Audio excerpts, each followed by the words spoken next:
수술을 안 하면 점점 더 못 걷게 될까봐 버티고 계신다면 그냥 버티는 것하고 치료를 받는 것은 다릅니다. 수술을 받는 것도 무섭고 그렇다고 안 받자니 더 나빠질까봐 그것도 무섭습니다. 그래서 이러지도 저러지도 못하는 사이에 걸을 수 있는 거리만 매일 조금씩 줄어듭니다. 어제는 저 앞 사거리까지 걸어갔는데 오늘은 그 절반쯤 가서 다리가 멈춰 섭니다. 버티는 게 맞는 건지 밤마다 혼자 누워서 고민만 가득합니다. 그러면 궁금해집니다. 그냥 버티는 것하고 치료를 받는 게 정말 다른지, 버틴다고 해서 더 나빠지는 걸 늦출 수 있는지, 그리고 나는 서둘러 수술을 받아야 하는 쪽인지 아니면 수술을 안 받고도 멈춰 세울 수 있는 쪽인지, 이 두 가지가 마음에 걸립니다. 얼마 전에 이런 분이 오셨습니다. 처음에는 조금만 걸어도 종아리가 저리고 당겨서 멈춰서야 했습니다. 그것도 양쪽이 똑같이 저린 게 아니라 유독 한쪽 다리가 더 저리고 더 당겼습니다. 근데 잠깐 어디 앉아서 쉬면 저리던 게 또 풀립니다. 풀리니까 다시 걷고 조금 가다 또 멈춰서고 이걸 계속 반복합니다. 큰 병원에 갔더니 척추관 협착증이라고 하면서 수술을 권했습니다. 수술을 받으라는 말을 듣고 집에 와서 며칠 동안 그 생각만 계속 곱씹으셨다고 합니다. 안 받자니 점점 더 못 걷게 될 것 같아서 겁이 나고 받자니 그것대로 또 겁이 납니다. 결심이 설 듯 하다가도 막상 수술 날짜를 잡으려고 하면 또 손이 안 갔습니다. 그렇게 결정을 미루는 동안에도 한 번에 걸을 수 있는 거리는 자꾸 더 짧아졌습니다. 이런 상황이 되면 대부분 이렇게 생각합니다. 길은 둘 중 하나뿐이라고. 수술을 받든가 아니면 안 받고 그냥 참고 버티든가.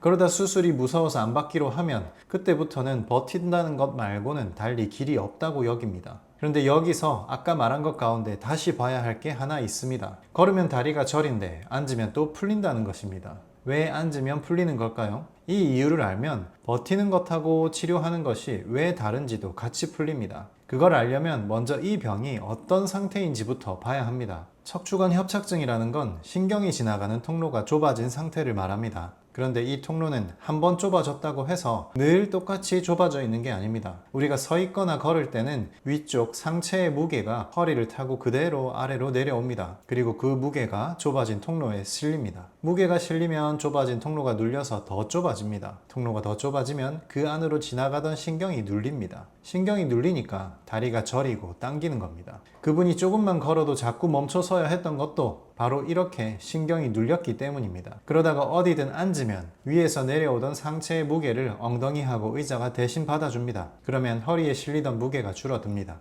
무게가 줄어드니까 통로를 누르던 힘도 줄어들고 그래서 저리던 다리가 풀리는 겁니다. 그러면 그 무게를 좁아진 통로가 혼자서 다 받아내는 걸까요? 그렇지 않습니다. 통로 옆에 있는 근육과 인대가 같이 그 무게를 나눠서 받아줍니다. 이 근육과 인대가 튼튼하면 통로가 조금 좁아져 있어도 그럭저럭 견딜만 합니다. 그런데 아무것도 하지 않고 그냥 두면 안 그래도 약해져 있던 옆에 근육과 인대가 시간이 갈수록 점점 더 약해집니다. 근육과 인대가 약해지면 무게를 제대로 나눠받지 못합니다. 그러면 통로가 좁아진 정도는 예전하고 똑같은데도 옆에서 받쳐주던 힘이 약해졌기 때문에 통로가 더 눌리고 그만큼 더 못 걷게 됩니다.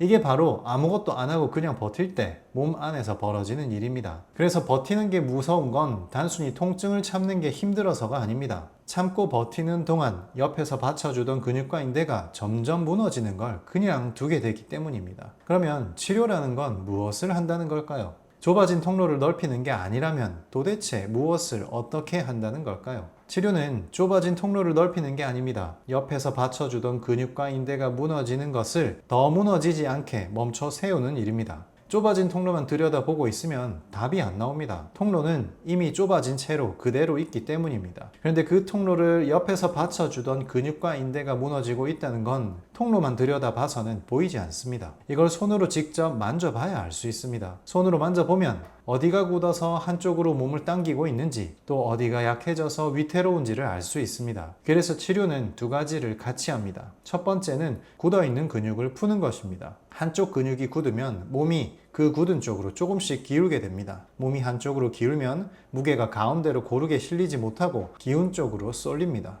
그렇게 쏠린 무게는 그쪽에 좁아진 통로를 더 세게 누릅니다. 앞에서 말씀드린 그분이 유독 한쪽 다리만 더 저리고 더 당겼던 것도 바로 이것 때문이었습니다. 한쪽 근육이 굳어서 몸이 그쪽으로 기울어 있었고 그 바람에 그쪽 통로의 무게가 더 쏠리면서 그쪽 신경이 더 눌렸던 겁니다. 그러니까 굳은 근육을 풀어서 몸이 다시 똑바로 서게 만들면 한쪽으로 쏠리던 무게가 다시 양쪽으로 고르게 나뉩니다. 무게가 고르게 나뉘면 통로를 누르던 힘도 그만큼 줄어듭니다.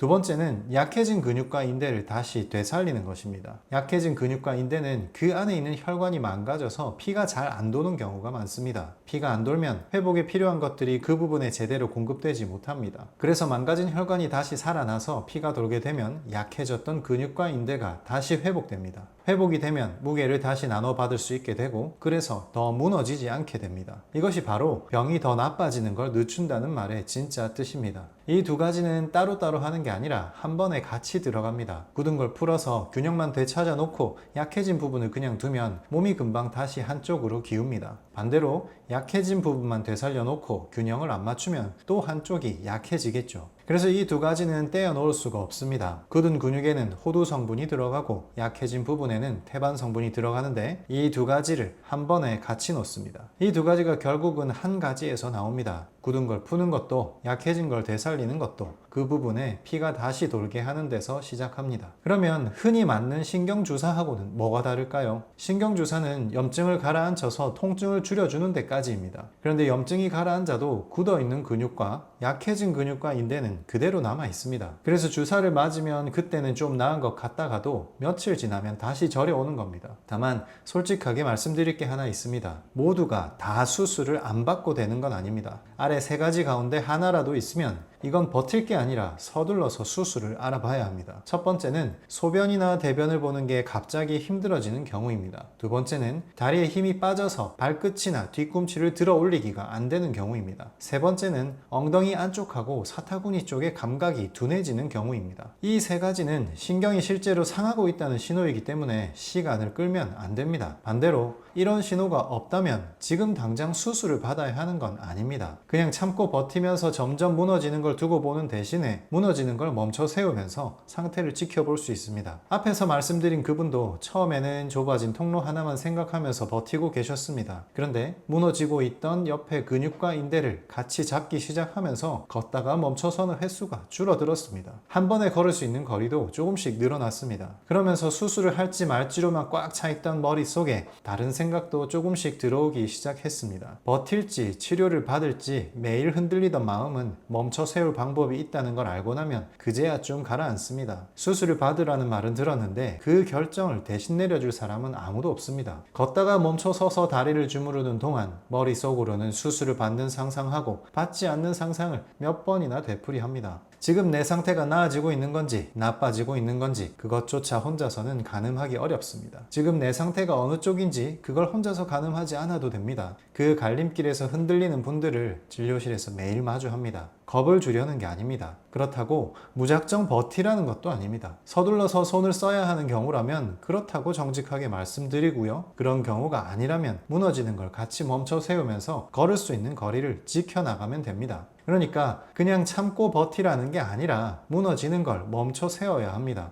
좁아진 거기만 봐서는 낫지 않습니다. 그 옆에서 무너지고 있는 근육과 인대를 같이 봐야 합니다. 통증 때문에 빼앗겼던 일상을 되찾을 수 있게 그 길을 같이 찾아 나가겠습니다.